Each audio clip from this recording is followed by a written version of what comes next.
Joining us over the phone, regular monthly contributor to the show is United States Senator James Lankford, Republican of Oklahoma City, in Washington, D.C., to talk to us about what's going on nationwide and worldwide in the energy industry. Senator Lankford, good morning. Thanks for joining us. Good morning to you. All right, what can you talk to us, or what can you tell us about RFS standards? The renewable fuel standards. It's your famous ethanol requirement that's sitting out there. Most folks know that track ethanol at all, know that Congress set a mandate for an amount that was a completely unrealistic amount about 8 years ago. And they predicted how much gasoline would be used in America, and they predicted exactly wrong of how much gasoline would be used. And so now it's a matter of trying to unwind this law that's unmanageable. EPA has the ability to be able to do what they call a waiver authority, to be able to reduce it.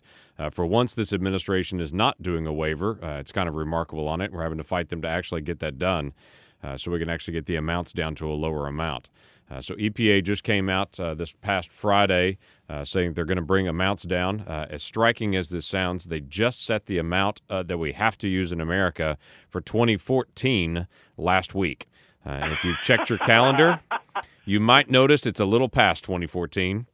So they're actually 18 months late getting out the amount that has to be used for 2014. They're 6 months late to get out the amount that has to be used for this year, for 2015. But they promise they'll be on time to be able to get the 2016 amounts out. But the problem is, what they've hinted on the 2016 amount, it's an unrealistic amount again. There's just no way we can actually use that much ethanol in America to be able to hit that number. So it's become just a convoluted mess. Well, Senator, it seems to me like for the last almost as long as I've been alive, the last 20, 30, 40 years, some have been talking about ethanol. Why are some people so wedded to the idea of using ethanol to replace, at least in part, traditional gasoline? Well, this actually goes back to, like you said, 20-plus years ago when people said, okay, ethanol will be the way that we will get away from using foreign oil. We'll use domestic production only because we'll do domestic corn, and then we'll have cellulosic where we're actually going to take corn stalks and wood chips and everything else, and we're going to make that into alcohol, and then we're going to burn it in our vehicles, and it's going to be the great fuel of the future. The problem is it just hasn't proven to be so. That's the big challenge. So a lot of people are still looking at it with a mentality of 10, 15 years ago saying we've got to make sure we get off foreign oil, not realizing we are getting off foreign oil. So I made a comment to someone the other day that ethanol, now when ethanol started, we were at 60% of our oil we were using in America was foreign oil. Now it's 27% and still continuing to decline. So we either don't need ethanol or ethanol's been wildly successful, one or the other. Well, it's the left and environmentalists chiefly that champion this, I assume because they want us exploring for fossil fuels less, and they want a cleaner burning, lower emission substance. But, and you mentioned this, could we possibly ever grow enough corn to replace, to use enough ethanol to replace the traditional oil and petroleum products? And here's the amazing thing. We have a strange coalition that's being formed dealing with ethanol because now the Sierra Club, not usually an advocate for fossil fuels to say the least, they've come out against ethanol because of the amount of water that it uses and because ethanol actually creates more ground-based ozone than oil does. And so now the Sierra Club is pushing to say ethanol was a bad idea. We should have never gone that direction because water is so precious and ozone is such a big deal. So now we have this coalition between those folks that are not afraid of fossil fuels and the Sierra Club to actually start to take down ethanol. And ethanol is not a bad fuel. It's an octane boost and everything else. The problem is really the mandate. If people want to use ethanol, great. It's not a bad product. A lot of people don't prefer to use it. Quite frankly, those of us in Oklahoma that drive around often look for a gas station that says 100% gas, and so we get a chance to use a product that's not ethanol-based. You know, that's fine. That's open on the market as well, and people have the choice. The problem is right now we have a federal mandate, and it's literally a fuel source that the federal government requires Americans use. Well, I know that, Senator Lankford, Sean Wilson here, I know that, there is a give and take situation because there's a lot of people in agriculture right now. I guess it's about roughly 40%, I think, of U.S. corn is used for ethanol at this time or something like that. Yeah, somewhere pretty close to that. And then a little bit of that, the stock from that is fed back to pigs and things like that. But where is the balance on that? I mean, what would it do to the agricultural corn growers in the United States to start cutting back on ethanol? Will they find other places to take that corn? There are lots of people around the world that are interested in buying food. And so that becomes a big issue for us. When we're burning our food for fuel, it's an entirely different proposal for us. So corn is a great product. It obviously is a primary starch for a lot of parts of the world. It's high in demand. Besides, it's fantastic at a movie. And so it's not a bad product to be able to have out there to be able to use for food and for snacks and such. So I think it will continue to grow and be used. And quite frankly, ethanol's in the market. Most of the locations that do the blending are already set up to use it. Most of the refineries are already keyed in to be able to assume that that's part of the mix. So I don't think it goes away if the mandate goes away. I think it'll still be used, and there are parts of the country that may use it more than others. But if you're anywhere around a boat or a lake, they can't stand the ethanol because it really damages marine engines.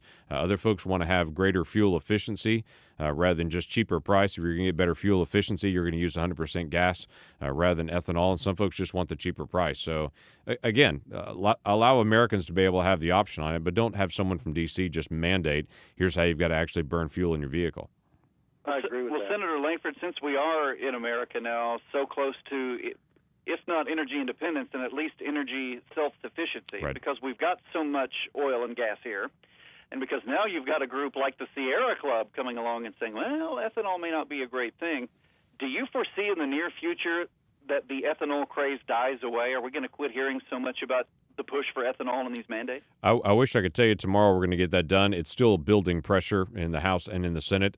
There's still folks that live in heavy corn production states that are very, very focused on protecting that. There are still other folks that are still thinking about the 10 years ago philosophy. So it's going to take a while to be able to build the momentum to get it done. But I can tell you that is building.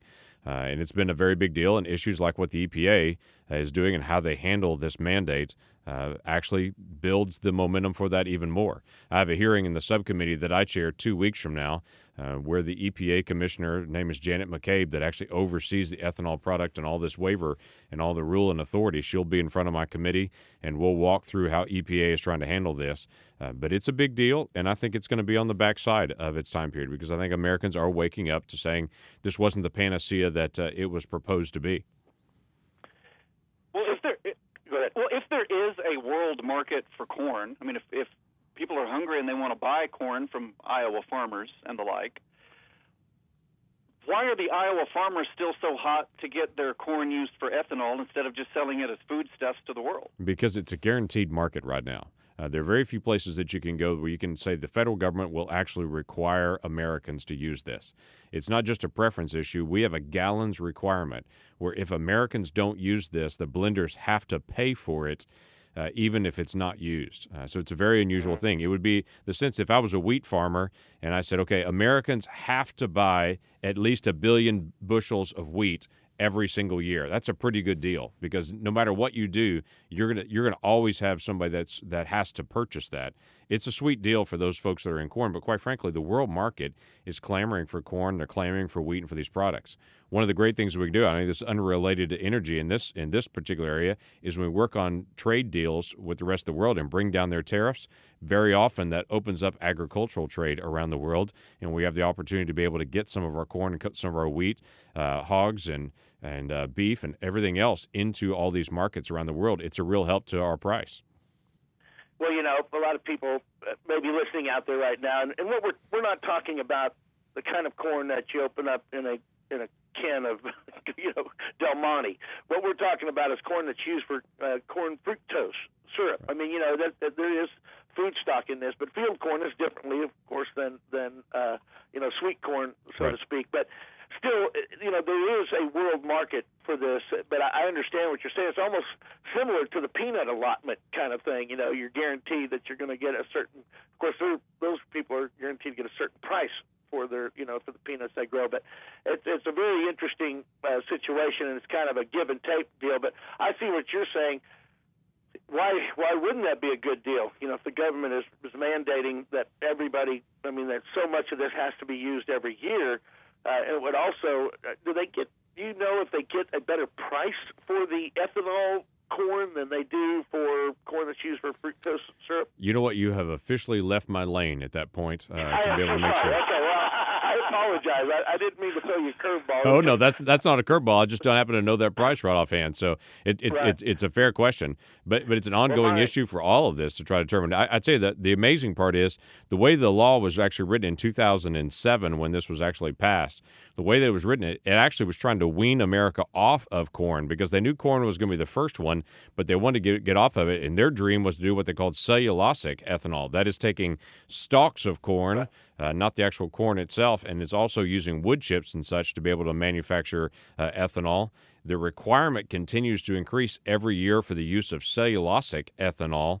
By the time we get to 2025, 44% of all of the ethanol that's used in America is supposed to be that amount. The requirement this year is 4 billion gallons of cellulosic ethanol has to be used for the actual ethanol. Here's the problem. 4 billion gallons are required, but the actual amount that we've actually produced in the entire country in every single cellulosic manufacturing place is not yet 1 million gallons. So we're required by law to use 4 billion gallons of cellulosic. We can't even manufacture the amounts because, again, in 2007, it was the research dream to be able to do that, but it actually hasn't come to pass. So it's another one of those strange things that out there that even the law itself assumed that corn-based ethanol would go away and cellulosic would replace it, but cellulosic has proved to be incapable of being able to do. So they're having to use the corn-based ethanol to make up the difference? That is correct. They're using corn-based ethanol to be able to make up the difference, and the EPA says, well, eventually cellulosic's going to come on board. All the scientists and the folks that I've talked to said, yeah, it may eventually come on board, but none of us actually see what year that might be because we can't seem to make this fuel in a viable way. And with gasoline right now at $2.35 a gallon or so, it's not viable as a product. They could put cellulosic into the market if you want to pay $10 a gallon for gasoline, but I don't find a lot of people that want to do that unless you live in California. Yeah, because eventually we'll colonize the moon, right? I agree. Senator, if you'll stick around with us through this break, I'd like to ask you a couple other questions about, well, the instability in the Middle East and what that might make, what kind of plans are being talked about in Washington as far as maybe declaring war. Well, let's visit real quick on the break, and I'm actually moving to the next meeting pretty quick after that, so let's do it. Okay, fantastic. Thank you. All right, 8:36. We got United States Senator James Lankford on the line with us this morning. It's the Big Chief Plant Services Exploring Energy Show. When we come back, more with Senator Lankford, and then we'll have stock prices from the energy industry. We'll also have a prize pack to give away. Sean Wilson and Nathan Brewer, the Thursday version of the Big Chief Plant Services Exploring Energy Show on the Big Chief Plant Services Exploring Energy Network. Talking United States Senator James Lankford, Republican of Oklahoma. Let's talk about oil exports. Senator Lankford, is Congress getting any closer to deciding to drop the ban? Can we send our oil overseas? Yeah, you know what? We can send our gasoline overseas, our diesel overseas, our natural gas overseas, our coal overseas, but we can't send crude oil overseas. And I've yet to find anyone that can explain to me a good reason why not, other than just this whole belief. Again, it's 20-year-old philosophy of scarcity that just doesn't catch up to reality. So government is not known for exactly moving quickly.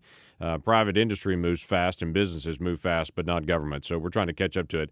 There's a real conversation. We're actually pushing through what's called the National Defense Authorization to push through an amendment on that says for the betterment of national security, we should consider our allies in Europe and their dependence on Russia, and we are willing to be able to help supply our allies in Europe with natural gas and with oil when needed. And that is the first step to take towards trying to open up this logjam that is in the Senate of actually promoting the sale of and allowing the sale of crude oil.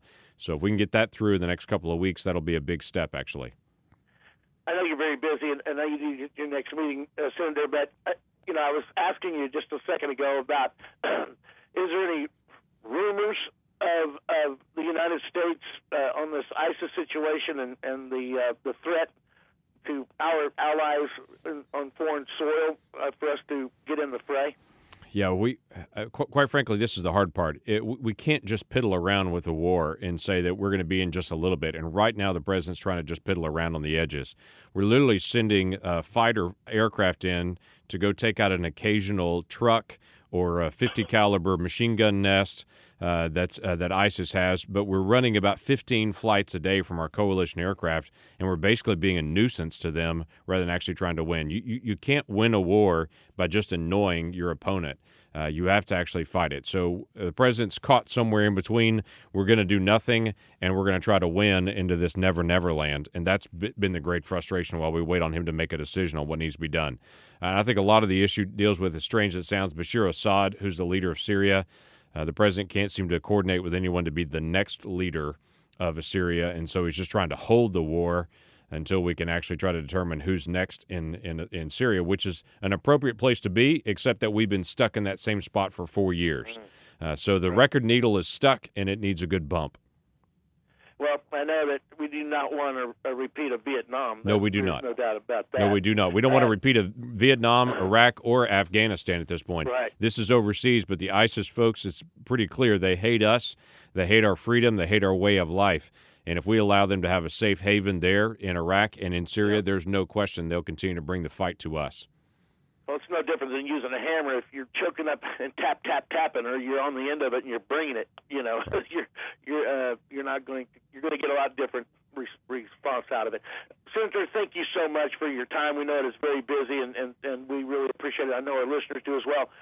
Tell people how they can find out more about the Cut Red Tape initiative and contact with your office. You bet. Yeah, the website, just langford.senate.gov, langford.senate.gov, or you can just go to Senator Lankford on Facebook or Senator Lankford on Twitter, and you get a chance to follow us and get all the information there. Then all the information about what's happening with energy, what's happening with Cut Red Tape initiative, lots of work that we're doing here in the Senate. There are actually some things getting done after a while. It's pretty remarkable. We're actually voting and trying to get stuff done now. It's a new day. Well, thank you for what you're bringing to it, and give our best to your family, and thank you for representing us. Guys, thank you.